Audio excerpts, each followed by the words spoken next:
आज मेरे पास एक किताब है। ये रिपोर्ट मर्दमशुमारी राज मारवाड़ 1891।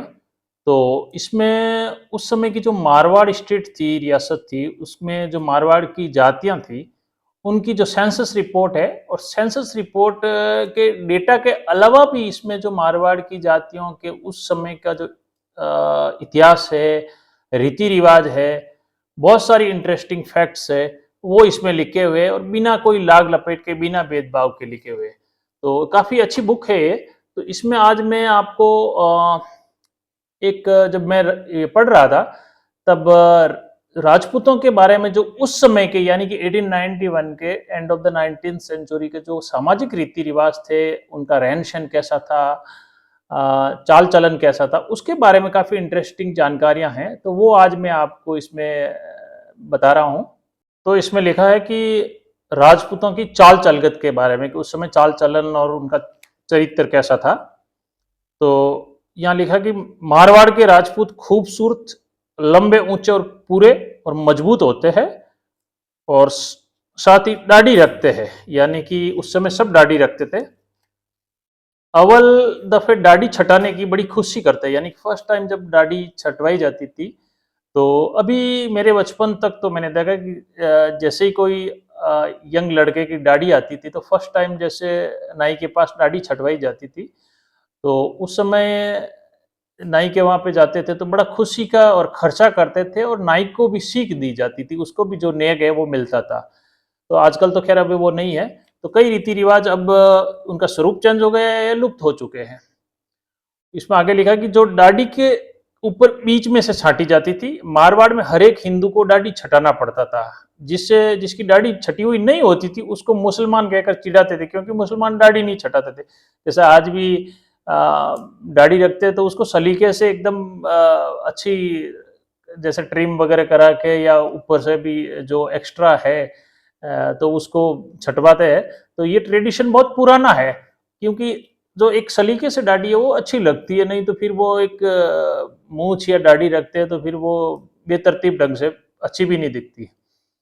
दाढ़ी रखने का मारवाड़ में आम रिवाज है, मगर जो राजपूत फौज में भर्ती है उनको दाढ़ी रखने का हुक्म नहीं है, इससे वे नहीं रखते। तो आज भी इंडियन आर्मी में सरदारों को छोड़कर बाकी को डेली शेविंग करनी पड़ती है। तो ये उस टाइम भी था।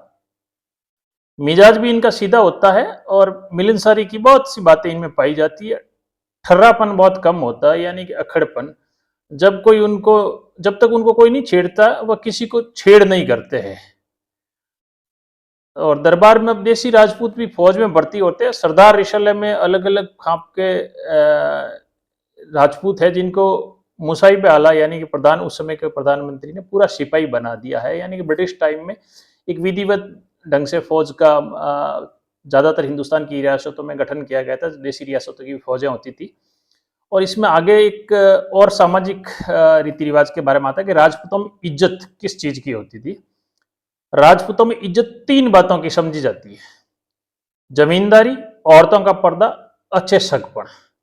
तो इसमें लिखा है कि जिसके पास जमीन नहीं होती थी, और जिस जिस जिनकी औरतें कामकाज के वास्ते बाहर निकलती थी, और जिसके सगपन गिरे हुए होते थे, सगपन यानी कि जिनके रिश्ते, तो उनका कुछ दर्जा नहीं होता था। जमीन की बात सबसे बड़ी है, और जिसके पास जितनी ज्यादा जमीन हो उतना ही ज्यादा उसकी इज्जत है। पर्दा और अच्छा सगपन भी जमीन से ही होता था, और इसलिए राजपूत जमीन को बड़ी कदर करते हैं, और हर बहाने उसे लेने की इच्छा रखते हैं। उसके वास्ते मरना मारना और अपना फर्ज समझते हैं। और आजकल क्या हो रहा है? आजकल इसका बिल्कुल उल्टा हो रहा है। जैसे ही कई जगह देखता हूँ, सबका नहीं, कई जगह देखता हूँ, जैसे ही कोई बड़ा काम पड़ा, कोई खर्चा आया शादी विवाह का, तो वैसे ही जमीन को सुलझाने में लगे। लेकिन यहाँ पे देखे कि जो राजपूतों का उस समय का जो चरित्र बताया गया, उनकी जो इच्छा बताई गई, देखा जाए तो कि भाई कैसे भी येन केन प्रकार वो जमीन लेने की इच्छा रखते हैं। हालांकि उस समय राजतंत्र था, आज देश में लोकतंत्र है, लेकिन कुछ लिमिटेशन, कुछ बंदिशों के साथ आज भी। अब ठीक है, आज का आर्थिक युग है, तो आर्थिक युग पहले जैसे वो युद्धों का वगैरह समय नहीं है। लेकिन आज आप आर्थिक मोर्चे पे सुदृढ़ हो, युद्ध लड़ते हो, तो आप सब कुछ, आपके पास साधन संपन्न हो सकते हैं। लेकिन हो रहा है इसका उल्टा। तो कभी कभी मुझे लगता है कि हिस्ट्री से भी हमें इंस्पिरेशन लेना चाहिए। तो इसमें आगे लिखा है कि कहते हैं कि राजपूत की जाति जमीन है और यह न होगी तो हम कुछ नहीं होंगे, इसलिए ठिकाने में बैठे ठाकुर भासते और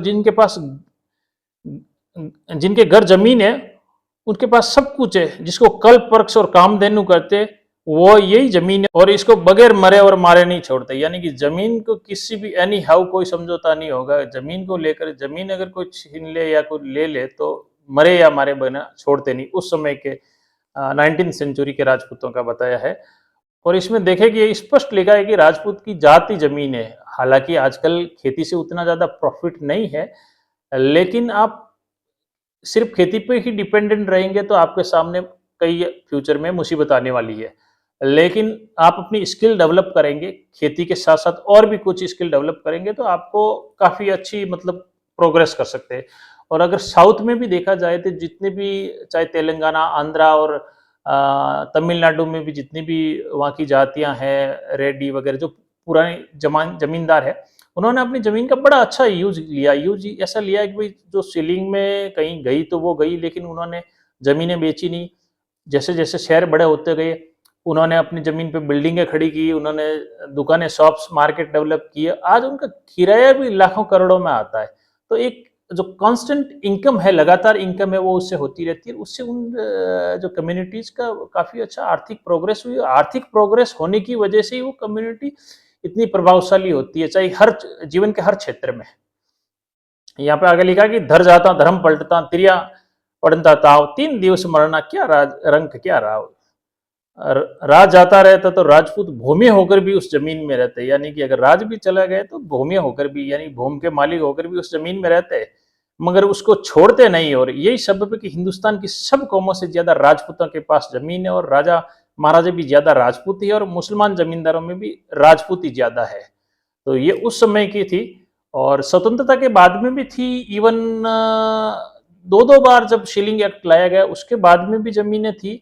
लेकिन फिर पीछे की जनरेशन ने मतलब उस, कई बार लोग मुझे कहते हैं कि भाई ये शराब की वजह से भी बुराई, मानता हूँ कई चीजें शराब की वजह से भी बुरी हुई, लेकिन शराब भी उतनी बुरी नहीं है जितनी कि अक्रमणिकता बुरी है। शराब, उसको मैं सपोर्ट नहीं कर रहा हूँ, लेकिन आप कुछ कर ही नहीं रहे हैं, कोई अपनी आजीविका के लिए कुछ कर ही नहीं रही है। बस आपको जैसे ही कुछ पैसे की जरूरत हुई तो आपने जमीन टुकड़े काट काट के बेचना शुरू किया। तो ये अकर्मण्यता कहीं ना कहीं आपकी पतन के लिए जिम्मेदार है। और आगे लिखा कि सगपण यानी कि रिश्ते कैसे होते थे वो आज भी हमें सीखना चाहिए। हालांकि उसको डिटेल से पूरा नहीं लिखा, लेकिन काफी आउटलाइन से आप समझ सकते हैं। क्योंकि आज भी कई बार क्या होता है कि रिश्ते करने में कई लोग सावधानी नहीं बरतते, उस वजह से कई गलत रिश्ते भी हो जाते। तो यहाँ पे देखिए स्पष्ट लिखा है, राजपूतों में सगपण 2 तरह के होते, एक इकेवड़ा और दूसरा बेवड़ा या दोवड़ा। जैसे ये किसी राजपूत की बेटी तो लेते मगर उसको देते नहीं, और दोवड़ा यह है कि लेते भी और देते भी है। तो ये उस समय की, अगर मेरी नजर में या मेरी राय में देखा जाए तो उस समय की एक स्टेटस, सामाजिक स्टेटस, जो कि सीधी सी बात है, जमीन आपके पास ज्यादा है तो धन भी आपके पास ज्यादा होगा, तो फाइनेंशियल स्टेट। और वो आज भी अगर देखा जाए कि कोई भी फैमिली की अगर फाइनेंशियल स्टेटस अच्छी रहती है तो वो सीधी सी बात है अपनी लड़की के लिए अपने बराबरी वालों में रिश्ता, मतलब अपने जो राजपूत अपने बराबरी का होगा फाइनेंशियल स्टेट में, तो वो रिश्ता ढूंढते ही है। वो आज भी है। तो उस समय इकेवड़ा और बेवड़ा होता था, और उसके और भी कई कारण है, लेकिन आज वो फिलहाल नहीं है। आज सिर्फ फाइनेंशियल स्टेटस होता है, वो उसको तवज्जो ज्यादा देते हैं। और इकेवड़े सगपण में बेटी वाले अक्सर डोला ले जाकर की भी ब्याह कर देते और खांडे से भी फेरे हो जाते। जो खांडा विवाह होता था अक्सर राजाओं में ज्यादा होता था, क्योंकि बींद उनके घर नहीं जाता था और अपना खांडा भेज देता था, जिसके साथ फेरे होकर बींदनी का डोला आ जाता था। यानी कि जब राजा महाराजा कोई आम राजपूत के, ये बहुत एग्जाम्पल है इसकी हिस्ट्री में, आम राजपूत के घर शादी करते थे तो उसका एक कारण, ये बड़ा कारण ये होता है कि राजा महाराजाओं की बारात जाती थी तो बड़े लाव लश्कर और हजारों की तादाद में साथ में लोग और उनके नौकर चाकर वगैरह चलते थे। अब सामने वाला राजपूत है, वहां उसके घर उसकी वो अपनी बेटी दे रहा है, तो वो इतने हजारों लोगों की आओ भगत नहीं कर, उसका फाइनेंशियल कंडीशन इस प्रकार की नहीं होती थी। तो उसका एक तोड़ निकालने के लिए खांडा विवाह, यानी कि वो अपनी बेटी को सामने भेज देते थे, राजा अपना खांडा भेज देते, तो खांडे के साथ फेरे खा के वो विवाह कर लेते थे। ये एक प्रकार से देखा जाए तो उस राजपूत को, जो आम राजपूत है जिसकी फाइनेंशियल कंडीशन स्टेटस राजा के बराबर नहीं है, उसके लिए हेल्प भी हुई। तो ये इस प्रकार के रिश्ते उस समय होते थे, मोस्टली राजाओं में होते थे, आम राजपूतों में तो ये कम ही होते थे। सगपन में राजपूत सिर्फ अपना गोत्र टालते, अपना गोत्र, सास जमाई एक गोत्र के हो जाते हैं, और गोत्र और खाप एक ही समझी जाती है। गोत्र और खाप का मतलब एक ही है। और यहाँ पे मैं ऐड करना चाहूंगा, गोत्र जैसे सास और जमाई का गोत्र एक हो सकता है, लेकिन उसके नख, यानी कि देखा जाए अब कई जातियों को ये समझ में नहीं आता, कई लोगों को, कई जातियों में चूंकि है नहीं, लेकिन राजपूतों में काफी एक्सटेंसिव इस मामले में, डीप से डीप, यानी कि जैसे पहली बात तो राजपूत हो गया, उसके बाद में जितने जैसे उनके जो अलग अलग गोत्र हो गए, राठौड़ है, चौहान है, सिसोदिया है, कछावा है, जो भी है। और फिर जैसे सपोज राठौड़ है, तो राठौड़ों में भी जैसे जोधा, मेड़तिया, उदावत, जैतावत, कोपावत, जितने भी और सारे बहुत सारे राठौड़ है। और फॉर एग्जाम्पल फिर राठौड़ जो ये गोत्र है, तो उस गोत्र में भी जैसे राठौड़ों में उदावत, उदावतों में भी जैसे तेज सिंगो, जेत सिंगो, ये जैसे नख होते हैं, तो हर एक गोत्र में ये नख होते हैं। और सास और जमाई का एक गोत्र का मतलब ये है कि भाई सास का जैसे सपोज गोत्र राठौड़ों में जैतावत है, और अब वो जैतावतों की बेटी है, तो वो अगर जैसे सपोज शेखावतों में ब्याही हुई है, तो राठौड़ों में तो ब्याही नहीं सकती, राठौड़ों में तो क्योंकि सब भाई बहन हो जाते, तो शेखावतों में ब्याही होगी, तो उसकी जो बेटी होगी तो वो शेखावत होगी। और फिर यहाँ से अब जैतावतों का एक लड़का है, तो वो शेखावतों की बेटी के साथ शादी करेगा। तो लेकिन जो सासू का गोत्र है जैतावत, और जवाई का गोत्र भी है जैतावत, लेकिन उनका नख जो आगे वो अलग अलग होना चाहिए। तो उसमें क्या है कि जो एक ही फैमिली से है, तो वो आप वो टाल सकते हैं, उसके लिए जरूरी भी है। और इसमें आगे लिखा है कि भी पहले जो लड़ाई झगड़े बहुत हुआ करते थे, युद्धों का समय होता था और आपस में बैर पड़ जाते थे, और जो इसी तरह से मिटाए जाते थे, जिसमें जिसकी साइड में ज्यादा आदमी, ज्यादा या बराबरी के हिसाब से ज्यादा मारे जाते थे, उसको, उसके भाई बंधों को लड़कियां देकर दूसरी तरफ वाले हित कर लेते थे, यानी कि अपनी बेटी देकर विवाह कर लेते थे दूसरे राजपूत से, तो बैर मिटा देते। दोनों परिवारों के बीच में आपसी दुश्मनी होती थी, तो बेटी ले लेते या दे देते थे, तो वो बैर मिट जाता था। और राजपूतों के छोटे छोटे बैर तो आपस में एक दूसरे के हाथ से अफीम पी लेने से, और बड़े बड़े बैर बेटी देने से दूर हो जाता है, यानी कि छोटे मोटे कोई मनमुटाव है, बैर है, तो वह आपस में अफीम अमल की मनवार करने से भी गिले शिकवे दूर हो जाते थे। और बड़ा वैर है कोई युद्धों में, जैसे किसी के दूसरी साइड वाले व्यक्ति को मार दिया कुछ इस प्रकार से, तो अपना बैर लेते थे। और फिर अगर आपको राजीनामा करना है, या तो उनकी बेटी से शादी कर लो, या अपनी बेटी से शादी, अगर गनाइत है तो अपनी बेटी से शादी गनाइत को दे देते थे, तो उनके बैर आपस में दूर हो जाते थे कि भाई अब अपना ही परिवार हो गया, जो भी है अब उसको माफ करो। और आगे लिखा कि भाई औरतों की इज्जत, राजपूत औरतों की इज्जत करते हैं, आज भी करते हैं राजपूत। मुझे लगता है कि बहुत सारी कम्युनिटी में जो औरतों की, अपनी औरतों की अच्छी इज्जत करती है, उसमें राजपूतों का नाम भी मुझे लगता है कि काफी ऊंचा है। और भी कम्युनिटीज करती होगी, लेकिन जो मेरी नजर में मैंने देखा है, ससुराल में औरत का नाम नहीं लिया जाता, उसकी जात का जो नाम होता है वही लेते, जैसे चौहान जी, तंवर जी, भटियाणी जी, राणाओं जी वगैरह।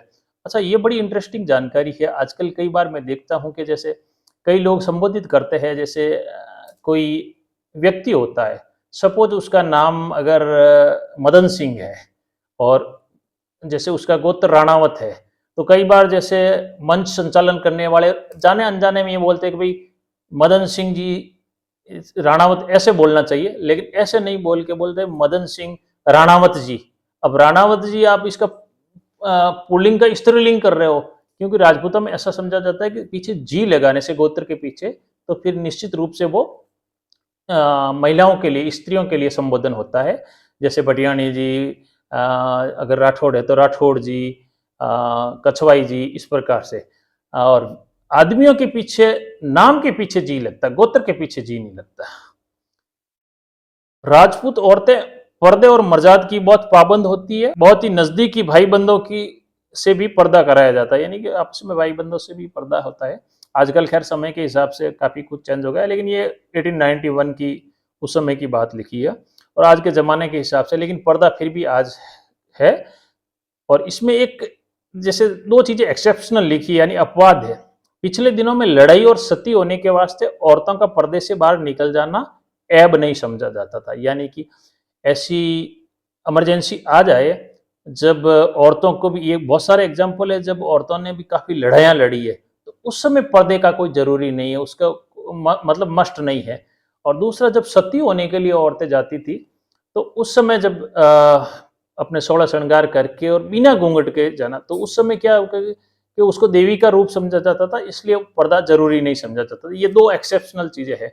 और आगे इसमें एक और लिखा है कि पर्दा के बारे में, पर्दा जो प्रथा है ठाकरों और सरदारों में, तो जिनके यहाँ लौंडिया बांदिया काम करने को होती है यानी कि दासियां, उस समय तो पूरा ही पर्दा होता है। मगर गरीब और हड़खड़ राजपूतों की औरतें पानी भी लाती है, गरीब यानी कि जिनके पास जमीन नहीं होती थी, और अपने मर्दों को रोटी देने के वास्ते खेतों में भी जाती थी, और वो ऐसा ना करे तो उनका काम ही नहीं चले। और नौकरी पेशा राजपूतों में भी पर्दा होता था। तो क्योंकि जब एक बात मैंने आज के ज़माने में देखी है, अगर आप कमाते नहीं है, आपकी अकर्मण्यता हो जाती है, और फिर धीरे-धीरे आपका परिवार जो गरीबी में चला जाता है, आर्थिक स्तर पर डाउन होने लगता है, तो उस समय क्या है कि आपकी कई चीज़ें जो आपके सामाजिक रीति-रिवाज है, इवन मुझे ये लगता है कि आपका कि एक अच्छे राजपूत परिवार की, अच्छे राजपूत की रक्त शुद्धता भी प्रभावित होती है। क्योंकि जब आप गरीबी के गर्त में चले जाते हो, तो आपको अच्छे रिश्ते भी नहीं मिलते, अच्छे रिश्ते भी नहीं मिलते, तो मजबूरी में फिर आप रिश्ते करते हो, धीरे-धीरे वो परिवार जो कि अच्छा परिवार है, वो धीरे-धीरे डाउन होता जाता है। तो इससे क्या एक सीख क्या मिलती है कि आज के ज़माने में एक आर्थिक युग है, तो ठीक है, ये पर्दा वगैरह की बातें आई, लेकिन आज का थोड़ा ज़माना अलग है। तो आज भी मर्यादा के साथ में मुझे लगता है कि राजपूत फैमिली में चाहे औरत हो चाहे मर्द हो, जैसा अपना क्षेत्र है, जिस क्षेत्र में उसकी पारंगता है, उसका एजुकेशन है, उस हिसाब से उनको आगे बढ़ना चाहिए और अपना रोजगार क्रिएट करना चाहिए। जहाँ तक मेरी सोच है कि आदमी को ज़्यादातर सेल्फ एम्प्लॉय होना चाहिए। हाँ, हालाँकि आप एजुकेशन में अच्छे हैं तो सरकारी नौकरियों में भी जाए, लेकिन समय खराब नहीं करना चाहिए, मेरा ऐसा मानना है। मैं कई बार देखता हूँ कई लोग 10-15 साल तक ये बोलते हैं कि भाई हम तो गवर्नमेंट जॉब की तैयारी करते हैं, तो मुझे लगता है कि वो सेंसलेस है। लेकिन अगर आपको लगता है कि आप कैपेबल हो, आदमी को सब कुछ पता होता है खुद के बारे में, खुद में कितना कैलिबर है, तो उस व्यक्ति को ज़रूर तैयारी करनी चाहिए। बाकी मुझे लगता है कि हिंदुस्तान में आज के लोकतंत्र के ज़माने में काम करने वाले व्यक्ति के पास में रोज़गार की कमी नहीं है। छोटा सा छोटा, जिसके पास अपना ज़्यादा संसाधन नहीं है, वो छोटा सा छोटा काम से भी शुरू कर सकता है, और जिसके पास संसाधन है, वो बड़े से बड़े बहुत सारे क्षेत्र ऐसे हैं, जिनमें आप बहुत कुछ कर सकते हैं, और बहुत कुछ करके अपने आस-पास के, अपने समाज के, अपने परिवार को फाइनेंशियली सपोर्ट कर दें। क्योंकि आज का युग है अर्थ का युग। दुनिया का सबसे बड़ा हथियार है, मुझे लगता है कि कहीं न कहीं वो डॉलर है। उसी की वजह से सब युद्ध हो रहे हैं, उसी की वजह से दुनिया की राजनीति में उथल-पुथल हो रहा है। तो आज का आर्थिक युग, इसको समझना ज़रूरी है।